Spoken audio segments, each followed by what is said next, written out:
habitual del programa, ja gairebé no cal fer presentació, però tots sabem, repeteixo per si de cas algú no, que és terapeuta psicocorporal. Judit, ara parlàvem amb en Bernat de vacances, tu també en deus fer, no? Jo també, ja en tinc ganes. Ara a l'agost m'agafaré unes setmanetes per desconnectar i per dir una mica el que deies tu de que el temps passi lent. Sí. No, allò prendre'm les hores lentament, sense horaris. Està bé que a vegades ens atapeïm molt les vacances, doncs escolta, si a vegades no les atapeïm tant, aconseguim que el temps, saps, allò d'avorrir-nos una mica, no? Jo necessito avorrir-me una mica aquestes vacances. No anar improvisant. Et trobarem a faltar, perquè no et farem passar pel programa, que si no no es desconnecta, et trobarem a faltar, però el setembre tornaràs aquí. I ara gaudirem aquesta última secció estiuenca, no? En aquest cas, a veure, com ho has definit tu? Perquè jo no em vull equivocar. Són petits experiments, jo he dit exercici, no? Però són com una mena d'experiments, perquè és experimentar amb un mateix per millorar el nostre benestar intern i extern i en tots els àmbits. Exacte, són petites i variades dinàmiques que us porto avui, que conviden a l'autoobservació i a la comprensió de nosaltres mateixos i de vegades generen algun canvi de cara a com ens relacionem amb els altres, com ens relacionem amb nosaltres. Pensat per a qui o per a tothom? Pensat per a tothom. Pensat per a tothom, de manera que són petits experiments i amb això vull dir que es posen en pràctica, sempre els començo, això els acostumo a penjar de manera regular en el meu Instagram i sempre començo dient, en el dia d'avui, i vol dir, només avui, no cal que em posi ara aquesta feina perquè a partir d'ara sempre faré aquesta pràctica, no, simplement practica-la en el dia d'avui i mira quins resultats té. Doncs mira, deixa'm dir-te que a Instagram et poden seguir a @JuditCabarol per si volen sumar-se i dir, mira, la Judit ho fa en el dia d'avui, vaig en el meu dia d'avui també fer aquest petit experiment, no? I aquí el que farem és posar alguns exemples de què és el que podem fer. En tot cas, el benestar o les millores que podem aconseguir, quines podrien ser? És a dir, es poden definir d'alguna manera o cadascú serà un món en això? Diguéssim, en relació a aquestes dinàmiques que us proposo avui, el que aconseguim és posar consciència en la nostra manera de fer, sobretot. En la nostra manera de fer i la nostra manera de relacionar-nos, i el fet de posar consciència ja ajuda a que en el moment en el que ens adonem de com estic fent les coses, tinc llibertat per poder-les canviar i fer alguna cosa que potser em sigui més adequada o em provoqui major benestar. Si ho fem per inèrcia mai ens n'adonarem de què cal canviar perquè a la nit arribem amb més benestar, no sabem per què no estem del tot bé, perquè tampoc sabem què és el que fem durant el dia. Des de l'automatisme és més difícil el canvi. Llavors, posar en consciència, això ja de per si ens pot fer triar opcions que ens aportin major benestar. Aniria més aviat per aquí. Quin exemple ens portes? Més d'un exemple, més m'has dit, Doncs posem-nos en pràctica. Que a mi em va bé perquè d'aquí sol sortir molt relaxada, he de dir, llavors a mi m'agraden els exemples.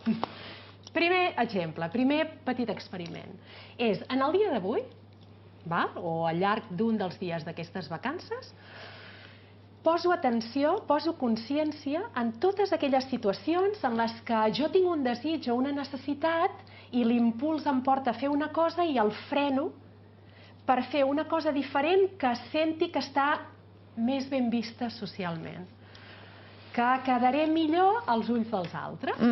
Llavors no ens estem prioritzant a nosaltres mateixes. Estem, diguéssim, jo això, quan poso consciència en aquestes coses, jo me n'adono que ho faig sovint. Però a tots ens passa, no? Perquè més vivim en una societat que ens jutja molt i que a sobre encara tenim més crec que un mateix encara té la sensació que el jutgen més del que al final la resta de gent el jutja, perquè sí que jutgem, no? Però també tots tenim els nostres problemes, però tots ens pensem que estem a la lupa del món i, escolta, despreocupar-nos d'això, saps? I si algú et jutja i diu alguna cosa l'endemà ja s'haurà oblidat de tu. I aquest és un exercici que em va anar molt bé fer, és a dir, si algú diu alguna cosa demà ja estarà fent un altre judici o un altre problema seu, i el problema és seu durant el dia d'avui, ni meu, saps? Vull dir que és una bona cosa. Llavors pot ser important que agafem consciència de quan vull fer una cosa i me la freno perquè hi ha aquest pensament de ai, què diran? Què pensaran de mi, no? Què pensaran? A mi, quan estava dissenyant aquests exercicis i pensava, per poder posar exemples de mi mateixa, clar, de vegades em pregunto, a mi m'agrada molt a l'estiu anar amb faldilla curta, pantaló curt, i de vegades tinc el judici, jo mateixa, de dir, ai, igual ja no tinc edat per portar un pantaló massa curt. Quan em ve de gust fer-ho. Quan em ve de gust fer-ho. I aquest pensament es creua per allà i de vegades això pot haver-me arribat a fer, no? A canviar, de dir, va, vaig a posar la faldilla llarga. No, poso una cosa més... Que si tu digués, és que jo sempre dic, si una amiga t'expliqués això, li diries, no, home, no, surt amb el pantaló curt, i a tu mateixa a vegades te censures, no? Sí. Doncs molt bon exemple. I quan ho fem, i jo quan ho faig, també, cada cop més, procuro tenir compassió amb mi mateixa i adonar-me que hi ha una creença de fons, que jo tinc una creença de fons des de la que potser penso que si no faig allò que crec que serà ben vist... Allò que t'han imposat que has de fer, no? No seré acceptada, no seré estimada, llavors des d'allà és des d'on prenc aquesta decisió, no? I està bé també. Està bé, ja t'ho dic, és important prendre consciència i en un moment donat dir, ara faria això, però no ho faig perquè em fa por no ser acceptada, doncs no passa res. El dia que no tens la força per trencar aquesta barrera, doncs està bé, crec que és important tenir la consciència, però crec que és molt important trencar-la, perquè un cop l'has trencat el primer cop i veus que no passa res, sinó que el que t'està fent és aportar benestar perquè estàs fent el que vols, després és més fàcil ja dir, escolta, un moment, això estic pensant-ho perquè és el que em toca pensar o per aquesta por, però sé que no és el que jo vull i sé que si em salto aquesta barrera matinal o quan sigui que m'ha vingut, després me n'oblido i sóc feliç i vaig còmoda amb els meus pantalons curts o amb el que sigui que m'ha provocat, vull dir, amb el que sigui hem posat aquest exemple. Clar, de fet, en aquesta línia també hi hauria l'exercici, l'experiment de posar consciència en aquelles situacions en les que jo tinc un desig o una necessitat i prioritzo la necessitat de l'altre per sobre de la meva. Per no entrar, perquè potser igual la creença que tinc de fons és que si creo un conflicte deixaran d'estimar-me, que si no poso per davant els altres, doncs això no seré acceptada, no seré estimada, i això també em passa. Jo crec que tots una mica, no? Però al final és saber trobar l'equilibri, penso jo, no? Entre quan tu estàs cedint perquè vols cedir o estàs cedint per inèrcia de cedir sempre, perquè també al final acabes generant-te tu una dinàmica de que si no parles, la resta del món no pot saber tampoc el que ets, ni el que vols, ni el que necessites. Llavors no t'ho podrà oferir mai perquè tu t'has acabat obligant una mica a cedir, saps? Exacte, i a més, jo cada cop tinc més clar, perquè m'ho noto en mi, que el malestar que jo pugui sentir, de vegades, té a veure amb el grau d'acceptació de mi mateixa.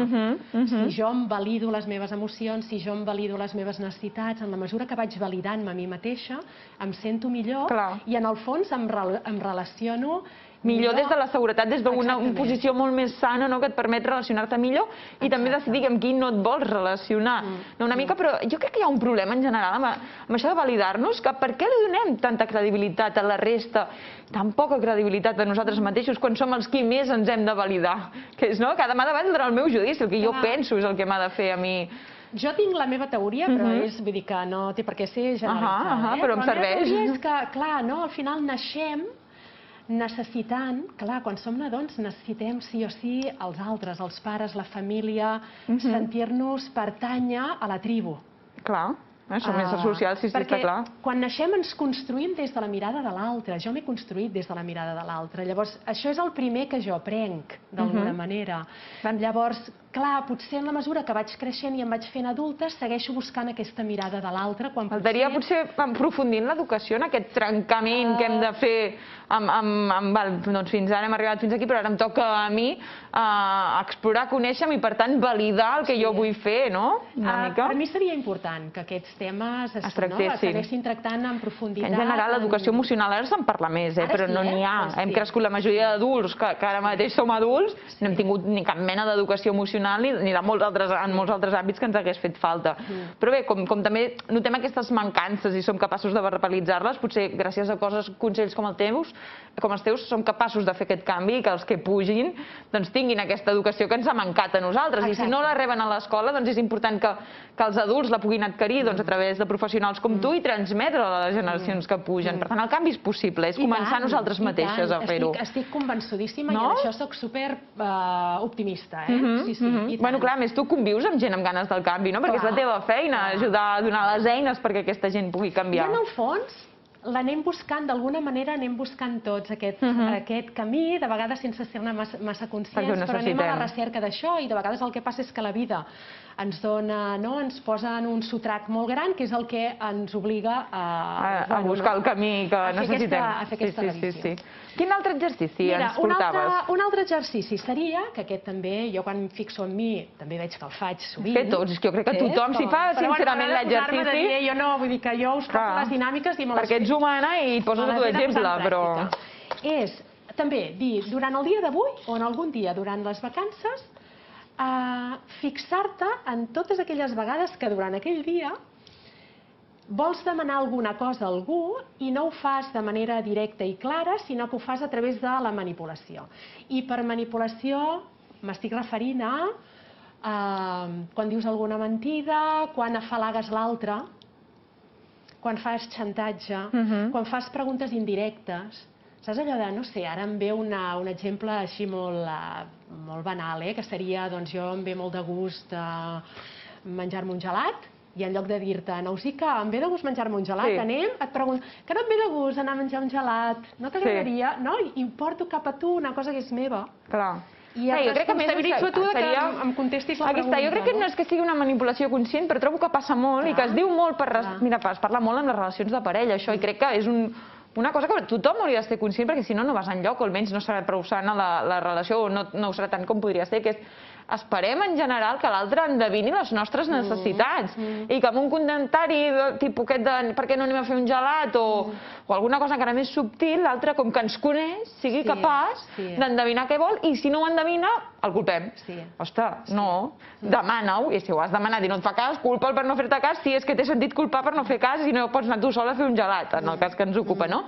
Però crec que ens hem d'acostumar, estic molt d'acord amb tu, hem de verbalitzar el que volem sense por, no esperar que l'altre ho endevini, esperem molt que l'altre endevini les nostres necessitats. És important formular la nostra demanda de manera clara i directa. És que si no, no ens podem queixar si no l'altre no l'atén. I a partir d'aquí, l'altre també és lliure d'acceptar o no la nostra demanda i complir i satisfer. Però el que està clar és que si no li dius, no ho pot endevinar. Vull dir, o aquell dia està de sort i mira, té la intuïció i veu per on vas i tal, o...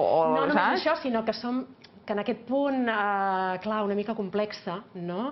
Jo igual et pregunto a tu, jo amb moltes ganes d'anar a menjar el gelat, i et pregunto a tu, Nausica, vols anar a menjar? I tu em dius, ai, no, doncs ara no em ve de gust. T'enfades. Quan en cap moment... Que després t'ho dic, però per què no m'ho has dit d'anar a menjar un gelat? Podries haver-ho... Vull dir, t'he preguntat si volies anar. Dic, això m'ha dit, tinc ganes i jo t'acompanyo, no? Vull dir, ja està. I ara estem parlant d'exemples molt quotidians, que està bé, fixar-nos en això. Que serveixen, que després, però clar, això passa en molts àmbits. Exacte, passa en molts àmbits i en àmbits de més profunditat. Clar, una cosa que necessites de veritat l'has de demanar. Ja està, perquè no un gelat, si no te'l prens no passa res, no? Però hi ha moments en què puguem necessitar ajuda o el que sigui, doncs aquí és quan és més important aprendre a formular. Però tens raó que comença per aquests petits actes. Sí, igual són els més fàcils de sostenir. Vas fent el clic, ja està, i aprens que no passa res si fas una demanda. Judit, estem súper sense temps. Alguna cosa que vulguis afegir al tema? No sé, que és important, en base a tots aquests exercicis, a tots aquests petits experiments, que quan posis consciència no et fustiguis ni et castiguis. Ai, mira, ara no he preguntat directament. No, simplement posa consciència i potser en algun d'aquests posar consciència dius, ara li pregunto, Nausica, és que tinc ganes d'anar a fer un gelat, Nausica. O a la pròxima ho faràs bé. Tens tota una vida per aprendre. L'important és posar consciència i actuar en base a això. I ser molt amoroses. Doncs mira, em sembla que les vacances són un bon moment per començar a treballar en tot això. Clar que sí, clar que sí. Torno al setembre i... Tenim aquests deures. Són uns deures que tant de bo tots els deures fossin com aquest. Judit, moltes gràcies per donar-nos aquestes eines que són molt útils i necessàries. Gràcies. I que passis unes molt bones vacances. Igualment. Trobarem a faltar i ens retrobarem amb ganes al setembre. Ens veiem al setembre. I a vosaltres també us trobarem a faltar, però no haurem d'esperar tant per retrobar-nos.